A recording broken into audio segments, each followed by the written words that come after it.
Who's hosting? I think I'll do the host thing. Okay. Welcome to Decouple Digest, the latest in a thrilling series of Decouple media adventures. The ecosystem is growing names. Day by day, it's a biodiverse jungle here at COP. It's certainly been a bit of a, if there were forests here, they would be rainforests. Slanting rain last Just few because of the days. diversity of the, Just the moisture. Oh, yeah, it has been quite moist. It has been wet. Anyway, what we're aiming to do here is keep it to 10 or 15 minutes. For those of you unable to attend COP, we want to just give you a bit of a day-by-day, some of our observations. Day in the life of a couple of Decouple journos, I guess. That's what we were today. I mean, you live a bit of an identity crisis here at this event because on the one hand, and it has to do with how you dress. You have your activist doctor outfit and you have your Decouple podcast host / journalist outfit. Right. And you wear them both at the same time and Decide whether we're going to just, pull a Exactly. Superman and blow the buttons off my dress shirt. Yeah. Today, journo styles. That's right. Yeah. What stuck out for you today, Jesse? We did a few things. We got. So this is our first day actually in the Blue Zone. We spent a couple days on the streets of Glasgow with the climate marchers. Yeah. So this was both of our first day ever inside the COP thing. I'd been inside the gates at some major international events before, such as the G20 in Toronto in 2010. I'd have to say this was the biggest one I'd been in. This is a huge gathering. This is an incredible amount of space and people supposedly working towards this unified goal. And I'd have to say, if you think about it in those terms, the amount of information, actual activity working towards that goal that's happening is depressingly low. In terms of the content? Or let's start with this. So I guess I was expecting a much greater link, at least visually or in some sort of level of experience, between the IPCC and the COP. Right? Like in the sense of reminders of some of the key findings of the IPCC somewhere. I don't know how many, a couple hundred stands there are, pavilions dedicated to countries, and then there's international organizations that have their places, and there's NGOs that have their places, and all this stuff. And most of the IPCC's pathways to decarbonization involve nuclear, and there's the small little pro-nuclear NGO stand that they've stuck way back in the corner, which I don't know how many people actually go by. And then the only other place where you're going to see a nuclear plant, Mother Russia. In the entire place, even places like France and Sweden and then Canada and places that have clean grids because of nuclear energy, it's not there. So we started off we call it the Russian Pavilion, but it could have been called the Rosatom Pavilion. Which we actually just started calling it. Right. And so what did it have it in there? Like, to describe it, paint a vivid picture for us, Jesse. Well, I don't know if people are familiar with. Well, the first thing you see is like a really interesting model of a futuristic village, basically a very small town and there's a gentleman standing there with a large tablet, and you're looking at, you see the nuclear plant, and you see this small town in a beautiful forest. This is all like maybe 2 feet high. A scale of 1 to 100 or something. Yeah, a scale of 1 to 100 maybe. And then he comes over and it's an augmented reality setup, so meaning that he just kind of hovers the tablet over, and then you get to see the flying cars whizzing past tropical birds. It was like I was like, where are we exactly? This is not Russia, obviously. There was this giant toucan flying over this place. So it was like a futuristic vision, but it's one of the only kind of visions we saw of like, this is. We'll get to one later. We had another apparition occur on more of the kind of, Star Wars, right? I always get Star Trek, that's terrible. But so Russia was nuts, the pavilion. Pure nuclear. Everything about it was nuclear. This is our climate response. We're building 54 reactors overseas. Maybe they have 54 in Russia, I forget. But they're building a lot of reactors around the world. Egypt, Turkey, 9 countries. Bangladesh. there's agreements all over the place as well. And that was in sharp contrast, like you were saying, Jesse, to France, for instance. I don't know who did the interior pavilion design for France, but it is like, like chipboard plywood. It's a chipboard plywood floor. The furniture is not chairs, but these 2x2 boxes of chipboard plywood. There's some kind of weird wall made out of 2x4s. It was just 2x4s. It looked like, leftover 2x4s, like somebody skid or something. Exactly, like somebody been chopping up some 2x4s and then arranged them just the different lengths. And our favorite part, the slogan for France, this radiant country, was make the planet great again. It was just weird. Like the whole thing was kind of surreal. And like maybe they're going for something minimalist, but like they should talk to the Nordic countries and maybe get some interior design advice, I would suggest, because this was... Although Germany's design choices were pretty odd in terms of the Nordic country. Yeah. They had the speakers. It was the most COVID. The COVID protocols here are pretty strict. It's as a doctor, did you feel at some point? Yeah, there's lots of masking, and then there's these rapid antigen tests every day. Glasgow at large does feel like a little loosey-goosey, but I'm coming from Toronto and being a healthcare worker, I don't know. I've led a pretty sheltered life over the last, year and a half or more. Yeah. But I'd say I'm pretty happy with the conference. I think people are doing their part. There's a bit of sort of hygiene theater. Dettol has got a big sponsorship for COP, so there's a lot of encouragement for some hygiene theater around sanitizing everything. Our little care package that was so weird. A bunch of Dettol antiseptic wipes in the like 100 of these things. Like it's like a huge. They give you this huge stack of like 100 moist alcohol wipes or whatever. Dettol. That apparently you're supposed to wipe with 100 for a week. I mean, I guess I'm supposed to wipe down absolutely everything. Everything you see. This is for an airborne illness, as you were talking about. And I mean, I think there's a big criticism of COP in terms of the overall sort of like everyone's going there, countries, corporations, NGOs, in order to project an image that they're doing something about climate, right? Yeah. And on the corporate greenwash front. I'm not sure which corporation it was, but there was a Formula One battery race car. Yeah. And it was just like full scale, and maybe it works, probably does. I don't know. But I mean, I've vented about this before on Decouple, like this idea of, decarbonizing transportation is not battery electric luxury vehicles or fucking Formula One cars. It's the new Volkswagen, like the new car of the people, is like should be pretty basic. Not to be too much of a degrowther, but it should probably be pretty small, pretty light, light as it can be with a 1,000-pound battery in it. So there was that. I mean, what other kind of greenwash? I think it's a good point. Like in terms of you've been talking quite a bit about especially when it comes to the youth and stuff like this, about there needs to be a focus on solutions. We need to have everybody thinking about solutions to these many different problems that are like decarbonizing or addressing climate change. It's not one problem. Right. It's a whole collection under numerous categories of problems that need to be solved. And like that discussion, we didn't see a whole lot of, at least today. Now, we didn't attend that many of the side panels and stuff like that. And we could talk about later. We went to the New York Times Climate Hub and some other things as well. Right. But what I saw way more than talk of solutions or what the solution is, I saw countries rebranding the competitive advantage that they already have under global capitalism as climate change, as a climate change solution. So like even absurd, well, at least to me, maybe I haven't done the research yet, stuff that seemed absurd, like Indonesia talking about bamboo as the answer to climate change. And they were showing there was like a bamboo bike and some sort of bamboo architecture going on. And I was like, oh, maybe bamboo is a reasonable thing to build structures with that'll be better for climate change, and it grows a lot faster. But then as you read the thing, it's like no, they're talking about burning bamboo. Biomass. So it's like bamboo is better to burn than other forests. But Jesse, then we just capture the carbon from burning the biomass and we bury it, and it's carbon negative, and then that gets us to net zero, right? You know what? That gives us our negative emissions, Jesse. You just give it the program. I come more from a world of politics, international relations, economics, and stuff like this. And this is just called rebranding your competitive advantage. Yeah. If you're the country in the world that's got the most bamboo and somebody's looking for something, I try to tell you bamboo is the answer to that thing. And that's all I saw with a lot of this stuff. Is schadenfreude the right word? But I mean, like, you know, Saudi Arabia is there with their pavilion. And, you know, like putting the spin on things.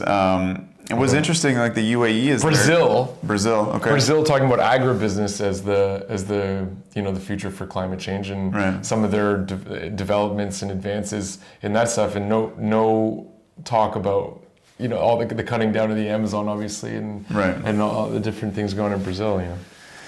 Anyway, so it's a bit bizarre. It's a bit of a culture shock, and I guess the highlights were. I mean, I think with these kind of nuclear nuke-pilled glasses on was Russia just being completely unexpectedly out there. Not a wind panel, not a wind turbine or a solar panel to be seen. It is about the mighty atom. Maybe the only country that didn't have a wind turbine somewhere. Right. Like, I mean, they're everywhere. Like. If you know that wind power can provide 18 times like the world's energy use offshore, just offshore wind, 18 times the total power use of the planet. That was one of the billboards. Are you on board? It was just a huge, you know, 20-foot high advertisement. But what is that based on? Is that? I mean, it's probably like one of those sun calculations where, like, you know, if we look at the watts per square meter coming from the sun, like this area of Arizona could power the entire world. Right. Yeah. Well. So next up, we were at the blue zone of COP. Well, I just want to say about the Russia thing though. One of the most interesting things about Russia was that Obama spoke today. Right. And a lot of people got mad that they didn't get to go see Obama. I was a journalist in Washington D.C. for like 2.5, 3 years of the Obama administration, and I'm really not interested in hearing this guy talk anymore. And these kinds of things that I get Greta's whole blah blah blah thing. So you've got mixed feelings about Greta's blah blah blah statement. That's fundamentally true. There's just a lot of blah blah blah going on here, and Obama sends this really contradictory message saying, like, the youth should be angry and stay angry and keep pressuring us, but also this is going to take some time. Right. These kinds of things take time. You know, no talk about what to do, or like how to solve any of these problems or anything like this. And it's all about this general emotional state. Like, what emotional state should we be in? Yeah. And it's just blah blah blah. And then he singled out Russia and China, which, if you're going by the IPCC about what people need to do. The 4 decarbonization pathways, I mean... They're the ones that making some of the biggest moves. Yeah, certainly with overseas deployment of nuclear Russia. I mean, you can't forget Russia's a fossil fuel power, Gazprom. Yeah. I mean, it's not like this virtuous decarbonized country like France or like Ontario. It does fit the competitive advantage model I was talking about. It does, exactly. Just trying to sell the thing you have. You're not going to show up as Gazprom and talk about, you know, when you have that Russian nuclear advantage and be like, we can carbon capture a gas or something. Right. You got to leave that for the Saudis to kind of hype. But let's move on and talk a little bit about another kind of strange environment that these kind of alien species that you and I explored today. We went to the New York Times Climate Hub. Give me your reflections on that experience. This didn't seem strange to you. Okay, maybe I'll just start because go ahead. It is bizarre, man. I mean, you know, this as Jesse was saying, this COP conference is enormous.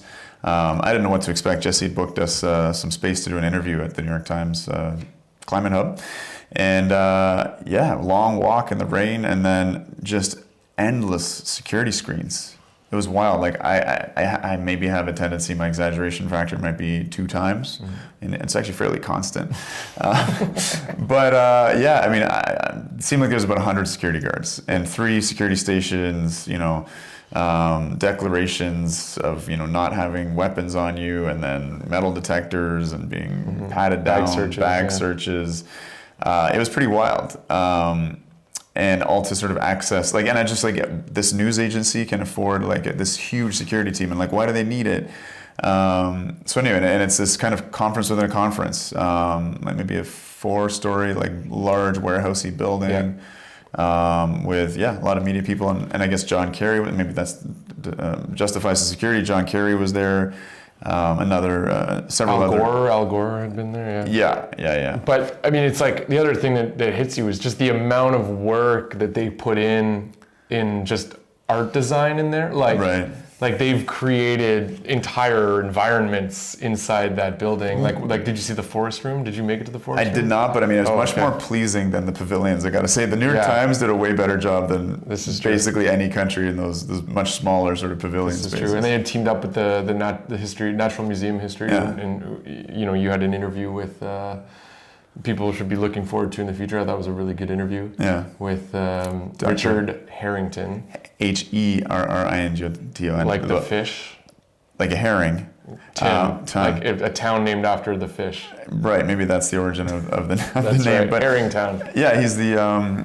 I'm getting this wrong all the time, but he's the minerals... Earth Sciences Director. Right, at the Museum of Natural History in London. Yeah, the head of Earth Sciences, Right, and he's not Harrington with an A. No. I was doing some last minute research, and Harrington with an A. Richard Harrington. Harrington. He's an entomologist, and I was like, maybe also this guy's... at the National Museum. Museum. I was like, maybe this guy's like a total polymath, and he also knows a lot about mining and minerals. But anyway, we got the right Harrington. And yeah, it was a pretty interesting interview. I mean, wait for that. It should be fun. But basically, it's trying to, I guess, unveil what mining is, the global mining industry. It's a big, broad topic, but we kept it at a pretty basic level because there's this sort of anti-extractivism narrative common amongst climate marchers and probably a lot of the environmental and green left movement. This idea that like we just shouldn't take things out of the ground, and it's incredibly naive. So we did go into that, and we had some cool sort of like, give me the dirt on cobalt, give me the dirt on lithium. Yeah. I don't know, anything that struck you from that interview? I mean, yeah, quite a few things. I would say one of them is that like I still do kind of have my critiques kind of the way we talk about our need for these things. And he had talked about how he'd been in industry before, and you could see real like joy and elation at like developing new methods of mining and new stuff. And I still have a side of me going like, oh, do we really need to mine the deep sea? Like, can we leave that alone? Like, there's still a part of me. Maybe exactly half of me that's like, and then the other half is like, okay, maybe that'll be better, and we'll, have better, life will be better for most humans if we mine the deep sea. Like, I get really torn now. Deep sea mining was one of the topics, super interesting, and the trade-offs, right, of going down into the depths of the ocean, and apparently there's a unique kind of biodiversity of the world's largest single-celled organisms. But yeah, there's these nodules of very concentrated minerals that could potentially be scooped off the ocean floor. Impacts on land. Interesting. It seems like there's a lot more to work out there. It made for an interesting mental picture. He called them potatoes at one point. Right. He's like little cobalt potatoes. Yeah. I mean, think about cobalt mining in Congo and like the children doing it and the unregulated mining. It's pretty awful. I mean, mining can be a total devastating shit show, or it can be done well. It's still, to the maybe slightly detached, someone who lives in the West where we've already offshored most of our mining. It's kind of dystopian, any kind of hole in the ground, I think. One of the things that caught me from that interview, because we were talking about, whether there were changes in the methodology and improvements in mining over time. And apparently 30% of the world's copper is now extracted from like the ores that it finds itself in, the surrounding rock, using like a bioreactor of bacteria, which I thought was just wild. By reactor here, we're not talking. There's no fishing going on, but just it's a pool with microbes in it, or something. Yeah. Anyway, listen to that. That's up and coming. I would say like in the last bit, it was interesting. I did ask him a little bit about nuclear energy, and it was quite clear he was very uncomfortable discussing it, or certainly kind of coming out in any kind of like positive light. It was a sort of an answer I hear a lot of the time, which is, we're in this emergency, we have to leave all options on the table. And not to be sort of specific on Dr. Harrington, but it's an answer we hear a lot. And indeed, one of the first days of the COP last week, there was an air pollution panel with the WHO, and one of the nuclear advocates stood up and talked about the particulate air pollution, the burden that comes from burning coal, and whether they had any opinions on nuclear phase outs and ongoing burning of coal. And the panelists wouldn't touch the question with a 10-foot pole. And when challenged on it later, when they were off stage, said, "Oh no, I mean, I think you're totally right, but I could never say that." Yeah. And that fits into this, I think, sort of this changing environment that's just starting little by little. And really, I think owes a lot of credit to the grassroots advocates that are here, but are from their home countries and home communities who are doing the work. But I do think things are starting to shift, and hopefully it'll be safe for these people to come forward, and they won't fear that their institutional ties are going to come into question, or that they'll face too much judgment from their colleagues. I know in talking with Mark Linus, who we're going to be interviewing again in the next few days, he paid an enormous price in terms of his, I guess, changing tribes or changing opinions on genetic engineering and nuclear energy, for instance. And so, his was more of a sort of social punishment, I believe, his kind of estranged from the best men at his wedding because of the opinions he took. But the struggle's real out there, and I think it's much less of a struggle. For me, I mean, I know, Jesse, like you come from a community that's got pretty strong opinions on nuclear energy that are pretty negative. And like, how are people reacting to you, like, being involved in this project, or has it percolated through yet? You came out of the closet. With that video. With I put my face on it. The real Decouple Studios. With the real Decouple Studios, yeah. I definitely put my face on it, and I've been getting mostly positive reaction, I would say. Wow. And yeah, not everybody's down, that's for sure. Not everybody's ready for that, or will ever be ready for that, and that's fine. I don't need my friends to agree with me on everything, and I don't see this relatively newfound drive of mine to promote nuclear energy as what do you call it, the keystone technology for decarbonizing of the climate response. I'm fine. I can even still work with those people on other issues. Like I'm passionate about a lot of things in my life. So it's not my tribe in that sense. Like if we're going to use that term. Right. But I'm every day feeling stronger and stronger about it. And yeah, so I just wanted to say about this whole thing about having the courage to put yourself out there, and at what moment you're putting yourself out there. So, you talk about Mark Linus obviously coming before you and I, and the price he pays for putting himself out there. We pay a lower price. We pay a lower price. Whatever the term is, his boat went ahead, and the wake is a little, nicer than the crashing waves on the outside. I mean, the term trailblazer gets used all the time. There's even a basketball team called the Trailblazers, but people don't, if you haven't actually blazed a trail before with a machete, it's nasty. Like, it's like actually making a trail through the woods is a fucking horrible endeavor, right? Like, take it from a couple Canucks here. It's like that's work, and that you're going to be bloody. It's not fun. But on that note, I mean, we ran into. So this is the thing. So how do you know when somebody's the courageous trailblazer? Act 3 of the day. COP craziness and New York Climate Hub craziness, and on the street. And so this is the question: is like, how do you know when somebody is that person going through with the machete and they're out in front, and 30 years from now we're all going to be going, oh, that was the guy, and we may have met one of those guys today. Not to say they're all guys, but this guy was a guy, he was dressed as Darth Vader. Like convincingly as Darth Vader. Darth Vader. Actually had lighting up equipment on his chest, like Darth Vader has, like the voice modulator or whatever it is. And he was singing karaoke, like his own remix of I can't even think of some. Walk on by. Yeah. I don't know what that song is. I can't even think of the song. Anyways, he had done his own remix of the song, and then he had like a bunch of placards, and you identified it correctly visually. What it looked like was it definitely looked like a preacher, like hellfire and brimstone, and like an anti-abortion thing, maybe. I mean, not that the images were specific, but just images that the text wasn't clear, and then the one that was like information dense, the writing was all way too small, and I was kind of like, Jesse, let's keep moving. Like 16 placards, Yeah. I was like, Jesse, let's keep moving. And Jesse said, no, let's stop for a second. I started reading it, and it's a guy who's promoting solar radiation modulation. I forget the exact term is. Marine Basically, he had a particular way of doing it too. Yeah, it's these. Basically, he says it's a $10 billion budget for about 1,000 boats to basically spray. Like I'd heard about this before, but to spray like a fine mist of ocean water, which creates a certain type of cloud that reflects a lot of sunlight.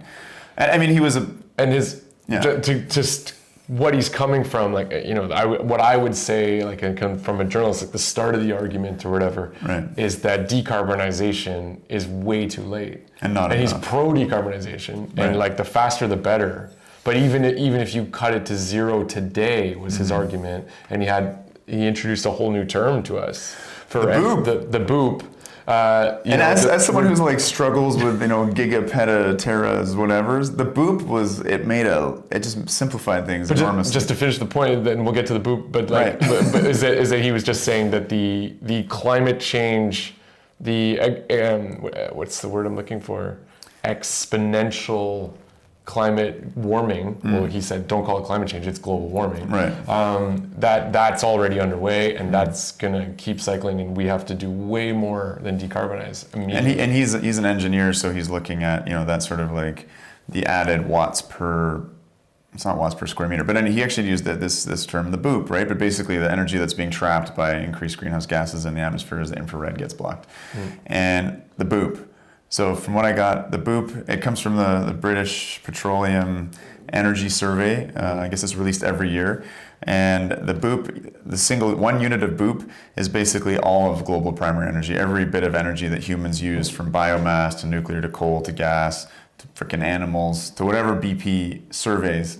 In 1 year. In 1 year. And it was... So the B and the P from BP, and then I guess you just, in order to make it, you have to add some vowels. We got to throw some vowels in there. Although there may be a deeper meaning. Double O, I think. The double O. For boop. Yeah. And, so he said we need a boop reduction. Boop reduction. There was another good boop pun. I'm actually blanking on it right now. Yeah. But what was, his purpose of using the boop was to illustrate how much extra energy is being deposited in the Earth system every year due to our increased greenhouse gas effect. And it was something like 20 boops a year. Yeah. And that made it a lot more understandable for me, because I'm starting to gain a bit of an appreciation for just how much energy we use and we consume, and these huge numbers are hard to get my head around, but a boop made a good deal of sense to me.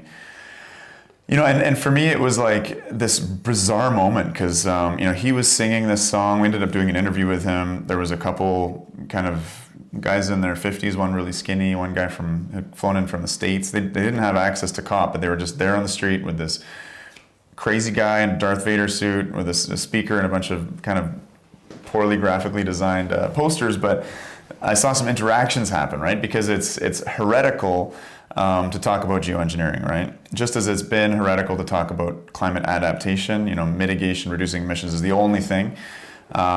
And geoengineering is something that certainly looms on the horizon, I think. And I don't know enough about it to form a really strong opinion one way or the other. But certainly there were some people on the street walking by who had a very strong opinion. And it was just interesting seeing, one of these pro-solar radiation management people, like, having a discussion with them and just being like, just seeing, from the outside kind of, and having an immense sort of sense of empathy with this guy as he sort of dealt with someone who was like, "You're out for that geoengineering stuff, are you? Oh my God, you're a terrible person." Yeah. It was a deep moment of kind of empathy, and I had to be careful not to just feel too sort of, wow, I can identify with you, therefore I agree with you, and sort of hold my judgment back. And, I'm going to be doing some episodes on geoengineering, was kind of the lesson taken from there. But the street theater was hilarious. This guy's singing this song, and then there was this like line of like maybe 20, I wouldn't call them riot cops, they didn't have the shields on, but cops kind of in 2 rows marching. And one of them turned around, I started going, do, do, do, do, do, and one of them, they turned around and said, "We are not the droids you're looking for," something along those lines. Yeah. It was pretty great. It's pretty funny.